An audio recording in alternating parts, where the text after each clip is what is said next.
one of the legends of the game, like your dad.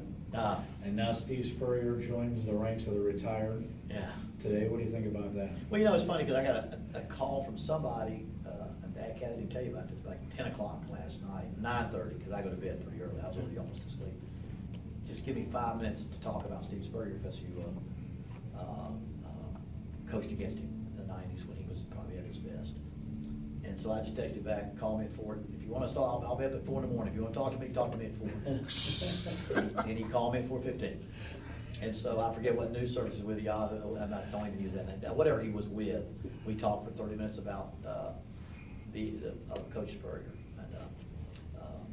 And because there's this assumption that him and my dad had this adversarial relationship between Florida State and Florida, that they were always at each other's throat, and how did all those things. And I hate for people to ask me questions. They ought to be calling that man down in Tallahassee and asking him. Right. But we talked about Steve, and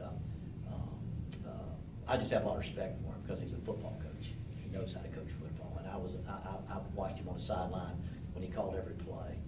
When he was in the SEC and everybody wanted to run smash mouth football, and he didn't care what they said. He just threw over their heads for about 6 or 7 SEC championships and did his own thing. And before all these other throw-in guys came around, he was out there doing it a different way. And the old ball coach, I respect that because he called his own stuff. He did his own thing, and then as long as he could.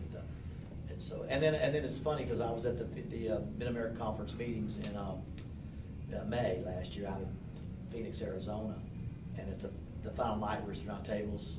His wife and I, we sat around for a couple hours just talking about old times. We've been pretty good friends all of our lives, and had a great visit with him. And so